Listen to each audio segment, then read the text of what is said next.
কখনো কি আর সোনালি জামানা, কখনো কি আর সোনালি জামানা, অমরের যুগ ফিরে আসবে,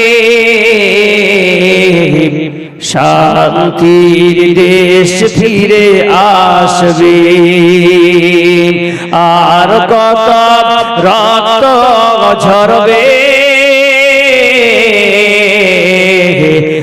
আর কত মানুষ মরবে, কত আজ বিধবা হলো যে নারী, কত যে মায়ের কল করেছ খালি, কত আজ বিধবা হলো যে নারী, কত যে মায়ের কল করেছ খালি।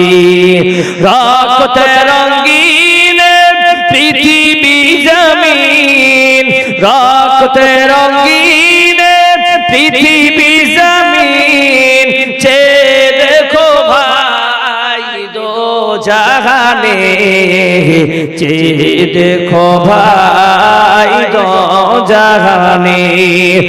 আর কত রক্ত ঝরবে,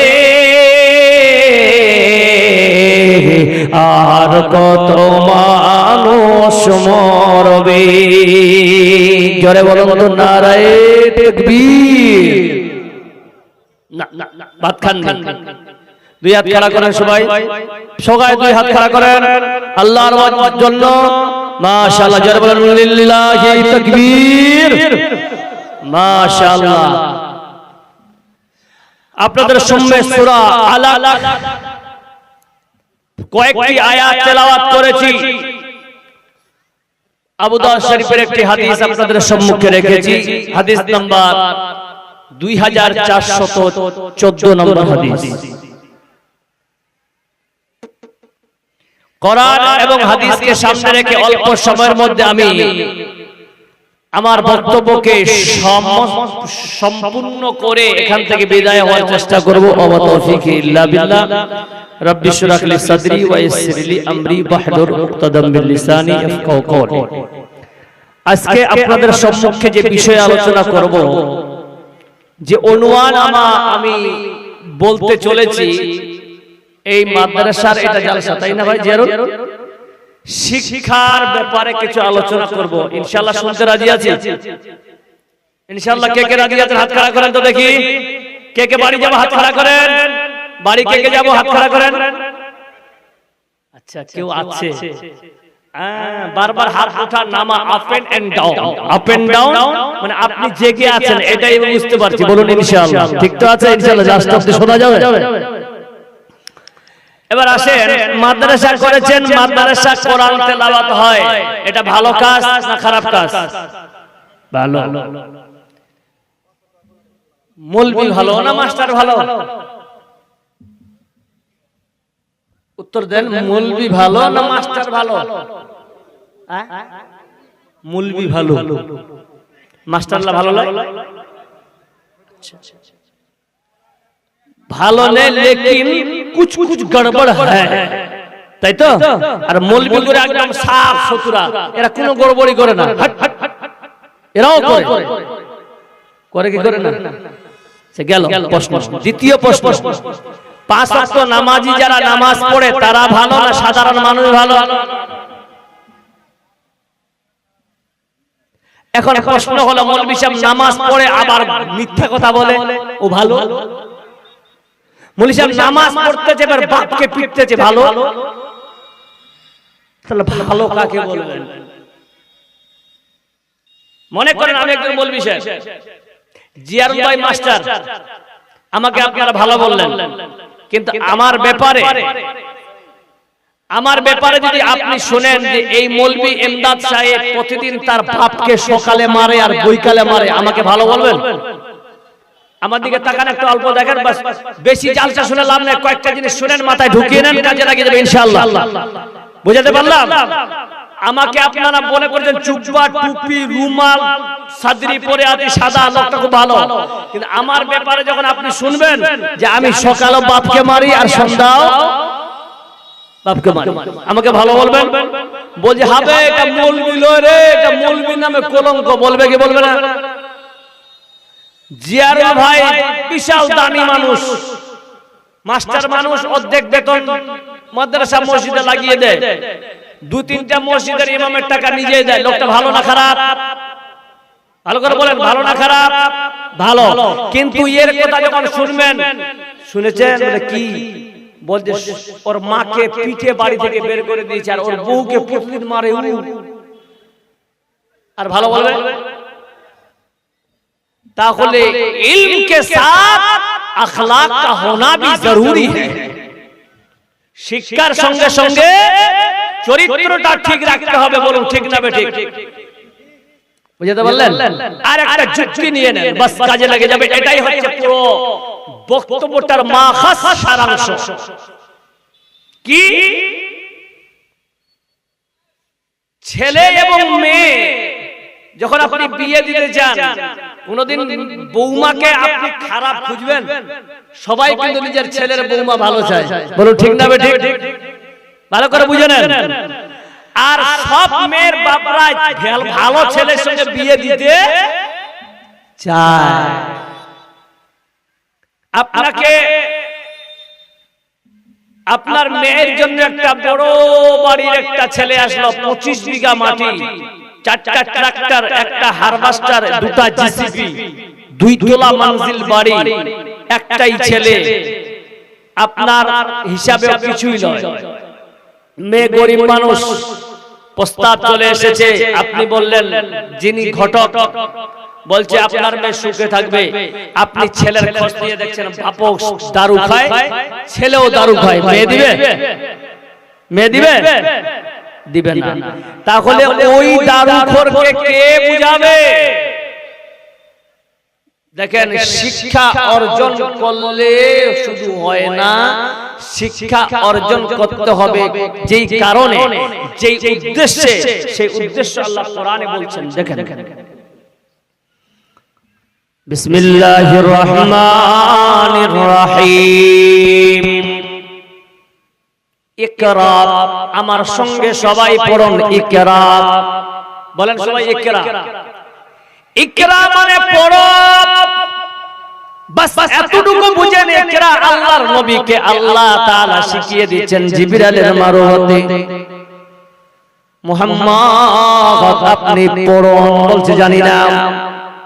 একবার, দুইবার, তিনবার। দেখেন সিনাতে দাবিয়েছেন, তার মানে এখান থেকে লিখেছেন ভাইয়া আমার, একটা ছেলে যদি পড়তে না জানে তাহলে মাস্টার মৌলবীরা বাচ্চাকে মারে কি মারে না? আল্লাহর নবী প্রথমবার বলেছেন আমি পড়তে জানি না, আল্লাহর নবীকে জিবরাইল বুকে দাবিয়েছেন। বলুন ঠিক না বেটি? ইতিহাস সাক্ষী রয়েছে। তাহলে একবার, দুইবার দাবানোর পর বলছেন মুহাম্মদ পড়ো, তারপরে আল্লাহর নবী পড়েছেন। কিন্তু আল্লাহ বলতেছেন ও মুহাম্মদ সকলে পড়ুন সাল্লাল্লাহু আলাইহি ওয়াসাল্লাম। কি পড়ে? বিইসমি রাব্বিকাল্লাযী খালাক। আপনি তোমার প্রভুর নামে পড়েন। এখান থেকে বোঝা গেল ও মুসলমান, আজকে আপনারা সামিঈন হযরত আপনারা বসে আছেন, দূরান্ত থেকে এসেছেন, এখানে জালসার সভাপতি আছে। আপনি মনে করবেন জালসার সাদারাতের কথা বললেন না, আল্লাহর শুকরিয়া এবার আদায় করার জন্য এই কথাগুলো বললাম। সবাই বলুন আল্লাহর শুকরিয়া আদায় করুন, বলুন আলহামদুলিল্লাহ। আল্লাহ আপনাকে আমাকে পড়তে বলেছেন, আমরা পড়তে পড়তে পারি না, আমরা পড়তেও পারি না, পড়ার পর আমরা আমলে আনি না। যেই বান্দা আল্লাহর উদ্দেশ্যে পড়বে ওই বান্দা কোনোদিন খারাপ রাস্তায় যেতে পারে না।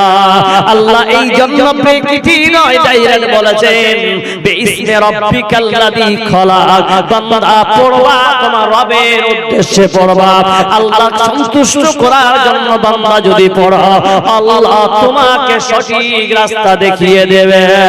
এই কালামে জিন্দা কুরআনে হাকিম হিকমতে উলায়া জালাসত কদির জামিউল ইলমি ফিল কুরআনে হাকিম তাকাসার আনহু ওয়া ফাহামুর রিজালি ফাখা কুরআন কালামুল্লাহ বসন কাদিবাস্তি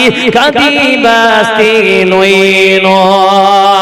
আল্লাহ রাব্বুল আলামিন বলতেছেন পড়ো, তাহলে বান্দা একবার কোথায় যাবেন?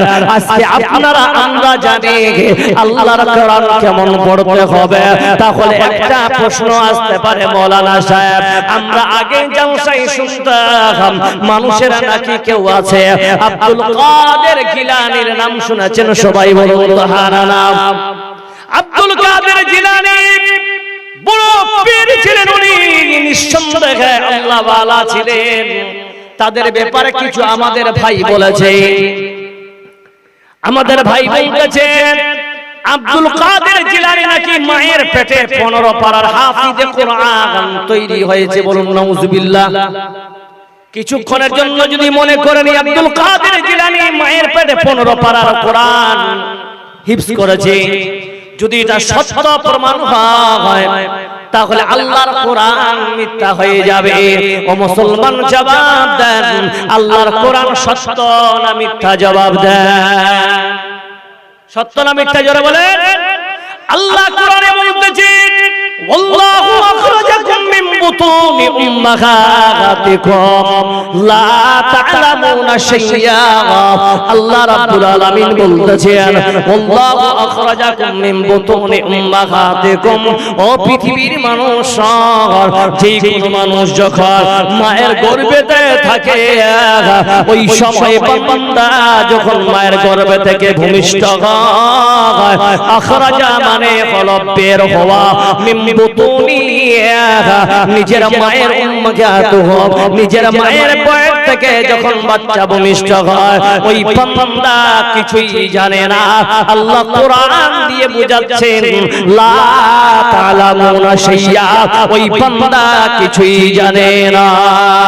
এই আয়াতের উপরে আবার প্রশ্ন করেন, ও মাওলানা সাহেব আপনি বলতেছেন মায়ের পেটে কিছুই জানে না, তাহলে আসে আপনাদের এলাকায় মনোহর পাড়া ও রাউতারা বড় হরেরা শুনেন, আপনাদের গ্রামে কোনো বাচ্চা আজকে জন্ম নিয়েছে, বলছেন আমি জলসা করতে যাব, এমন কথা হয়েছে? জন্ম নিয়ে বলছেন আব্বা খেতে দাও, বলেছে? না না না, যদি এইভাবে হয় কোরআন বলতেছে লা তা'লামুনা শাইয়্যা, এবার এই লা তা'লামুনা শাইয়্যার উপরে আবার আপনারা প্রশ্ন করেন, কোরআন দিয়ে প্রশ্ন করেন মৌলভী তুমি বলেছো কিছুই জানে না, তাহলে একটা বাচ্চা আইএস অফিসার হচ্ছে, একটা আইপিএস হয়, একটা মাদানী হয়, নাদবি হয়, সালাফি হয়, বুখারী হয়, কেউ আবার আজহারি হয়, কেউ আবার মাক্কি হয়, বলো ঠিক না বেঠে মৌলভী রে? তাহলে ওই বাচ্চা শিক্ষা কোথা থেকে নিল? আল্লাহ বলছেন এর জবাব দিতেছি কোরআন দ্বারা। আল্লাহ বলছেন ও বান্দা চিন্তা করিও না, আমি যেমন বলতেছি আল্লাহু আখরাজাকুম মিন বুতুনি উম্মাহাতিকুম লা তা'লামুনা শাইয়্যা, কিছুই জানে না, কিন্তু আমি আল্লাহ বলতেছি শহর ইন্নাস সামআ ওয়াল বাসারা ওয়াল ফুআদ, আমি তিনখানা জিনিস দিয়ে দিলাম, এই তিনটা জিনিস দ্বারা মানুষ শিখবে, শিক্ষা শিখবে, শিক্ষা অর্জন করবে, তালিম হাসিল করবে, ইলম শিখবে। তিনটা কি? যার নাম হলো ইস্তেদাদ। ইন্নাস সামআ, আল্লাহ কোরআন কান দিলেন, জোরে বলুন সুবহানাল্লাহ। এইগুলো হচ্ছে শিক্ষা নেওয়ার পদ্ধতি আল্লাহ কান দিলেন, ইন্নাস সামআ ওয়াল বাসারা, আল্লাহ দুটি চক্ষুকে দিলেন। আল্লাহ বলছেন এই দুটি জিনিসের দ্বারাই মানুষ শিক্ষা নিতে পারে। বলুন সুবহানাল্লাহ, জোরে জোরে বলুন নারে তাকবীর। আবার এই আয়াতের উপরে প্রশ্ন করে ও মৌলভী সাহেব, আমি দেখতে পাচ্ছি আল্লাহ কোরআনের সর্বপ্রথমে যে ইন্নাস সামআ কানকে নিয়ে আসলেন কেন? যুবক রে, ভালো করে কোরআন যদি পড়ো যুবক, তুমি নিজেই বুঝতে পারবে। মুসলমান দেখেন, কোরআন যদি পড়তে জানেন আর কোরআন যদি বুঝতে জানেন, কোরআনকে প্রশ্ন করবেন, কোরআন নিজেই উত্তর দিবে। জোরে বলুন নারে তাকবীর।